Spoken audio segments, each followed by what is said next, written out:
Hello friends, ओम साई राम। कैसे हैं आप लोग? आई होप कि बाबा की कृपा से आप लोग बहुत अच्छे होंगे। जैसा कि आप लोग जानते हैं कि मैं बाबा की प्यारी प्यारी कहानियाँ आपके लिए लेके आती रहती हूँ।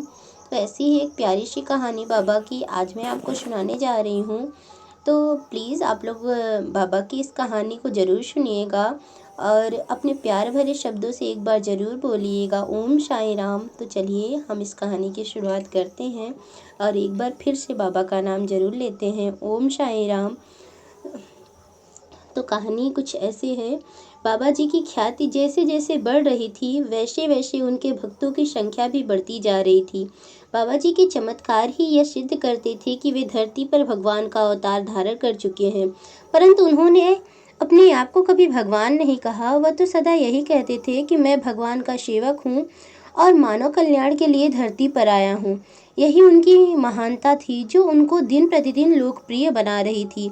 ऐसे ही उनका एक चमत्कार उस समय देखने को मिला जब बम्बई के एक सज्जन श्री हरिश्चंद्र के लड़के को मिर्गी जैसा भयंकर रोग लग गया।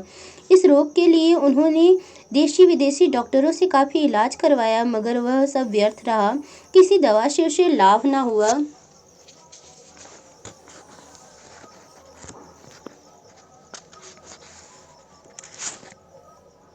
घर वाले जवान बेटे की बीमारी के कारण बहुत चिंतित थे।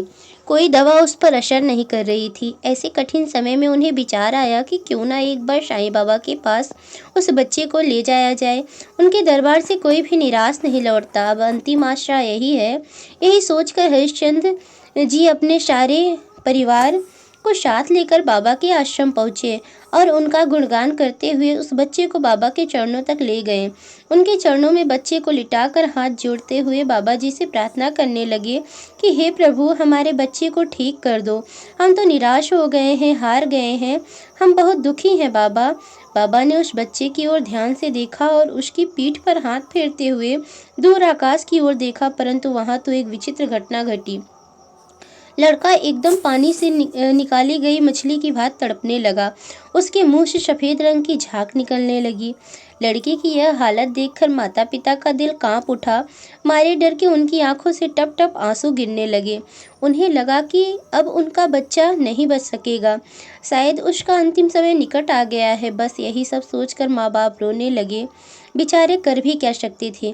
उन्हें इस प्रकार रोते देखकर बाबा ने एक हाथ बच्चे के सिर पर रखकर उनसे कहा, देखो, रोने धोने से कोई लाभ नहीं होता। जाओ, ईश्वर पर भरोसा रखो, इस बच्चे को ले जाओ। किंतु उन्हें तो वह एक शव के सिवा कुछ नजर नहीं आ रहा था।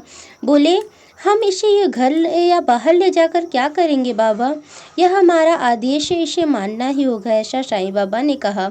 हम जो कहते हैं वही करो, आगे का काम हम स्वयं देख लेंगे।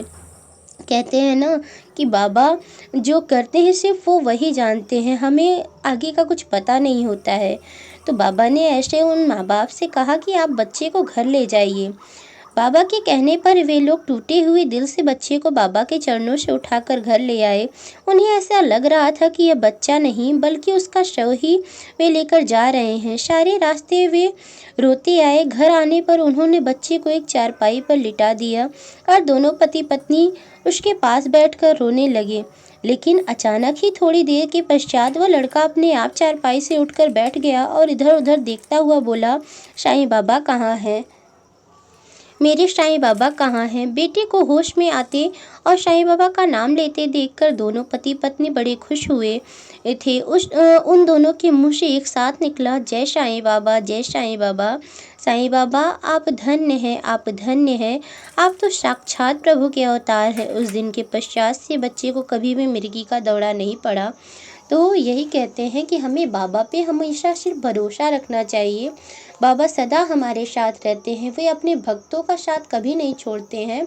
अगर वे बाबा कुछ कर रहे हैं, जो है आपके साथ कुछ बुरा हो रहा है, तो ऐसा कभी मत सोचिए कि वो बुरा ही हो रहा है। हो सकता है कि आगे कुछ अच्छा होने वाला हो, क्योंकि हमारे साईंनाथ है ना, वो अपने भक्तों के साथ कभी भी बुरा नहीं करते हैं, वो हमेशा अपने भक्तों के साथ अच्छा ही करते हैं। तो बाबा पे भरोसा रखिए, बाबा सदा आप लोग के साथ हैं। तो एक बार प्रेम से बोलिए साईं बाबा की जय। और ऐसे ही प्यारे से अनुभव के साथ मैं आपसे फिर मिलूँगी। तब तक के लिए आप मेरे चैनल को सब्सक्राइब करिए, लाइक करिए वीडियो को और जितना हो सके उतना शेयर करिए। ओम साई राम फ्रेंड्स।